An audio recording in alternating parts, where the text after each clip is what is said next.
Magandang araw mga katiits. Mayroong nakakuha ng isang antique na mga utensils. Ito ay mga tinidor at saka kutsara, napakabigat. So ito ay silver lang mga katiits. Ito ay hindi gold, pero ito ay may halaga. So itong nakakuha na katiits natin ay hindi alam na meron itong halaga. Kaya binili ito, bininta niya at binili ng ating isa ring katiits na tig 100 ang bawat isa mga katiits. So aming itong pinuntahan ito. Aming kinausap kung sino ang nakakuha at saan ito nakuha mga katiits. So sabi niya binili daw niya sa isang katiits natin na nakakuha nito. So ito ay silver na mga utensils. Ito ay mayroong tatak na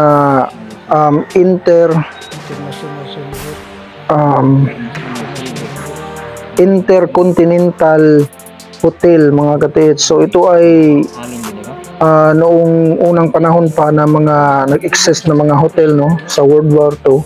So ito ay mga utensils noon. So aking ni-research mga katiits kung meron ba itong halaga.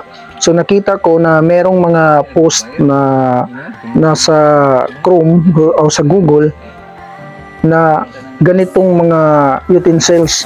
So ito ay meron ng halaga mga katiits. Sa ngayon kapag bibili ka ng ganitong uri o klase na utensils na merong tatak na Intercontinental Hotel silver, ay meron itong tig $27 bawat isa. So napaka okay na rin mga katiits kasi merong halaga. So ito, kapag ito ay bininta siguro sa museum, ito ay merong halaga. So kapag bibili ka nito sa online mga katiits, ito ay merong $27. So bawat isa nito, kapag nasa 54 na yung dollar ngayon, so meron itong tag 1,400 na mahigit yung bawat isa. So ito ay lima yung nabili niya. Sabi ng katiits natin na nakabili, meron pa daw, marami pa daw ito doon sa binilhan niya. So napakaswerte rin mga katiits kasi kahit antik lang ito, dapat alam mo kapag binabaon sa ilalim ng lupa, yan ay may halaga. Kapag yan ay binabaon mga katiits, tinatago sa ilalim ng lupa, lalo na mga kagamitan, yan ay merong halaga. Hindi man ganon kalaki yung halaga mga katiits kasi antik lang, pero makakatulong na rin. Pwede na rin pang finance sa mga beginner na nagtitresyo diyan. So yun, napakaganda mga katiits. So napakaswerte niya dahil binili lang niya ito sa tig 100 bawat isa.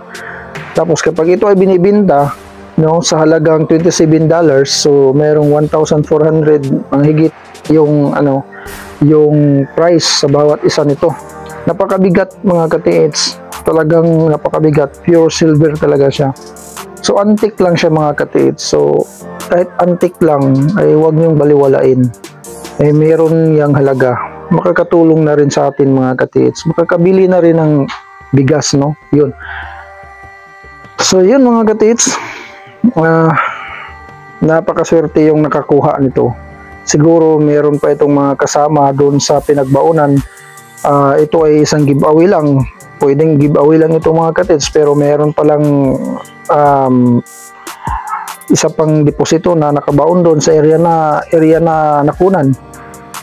So napakaswerte kung yun ay mahanap nila mga katiits. Kaso ito lang yung nakuha nila, so kontento na sila. So at least meron silang nakukuha. May patunay pa rin mga katiits na merong treasure. Hindi lahat ng treasure ay gold.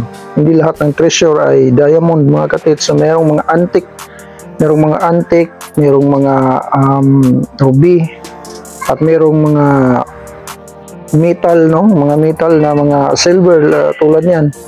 So merong ganyan mga katiits, platinum. So hindi lahat gold. So, meron pa nga nakakuha ng mga nickel. So, yan ay mga treasure pa rin mga katiits. Kasi sa panahon ngayon, ay malaki na yung halaga niyan. Noon ay siguro hindi pa ganun kataas yung value. Pero ngayon ay mahalaga.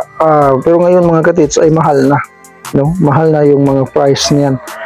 So, ayan. Congratulations sa ating katiits na nakakuha at sa nakabili.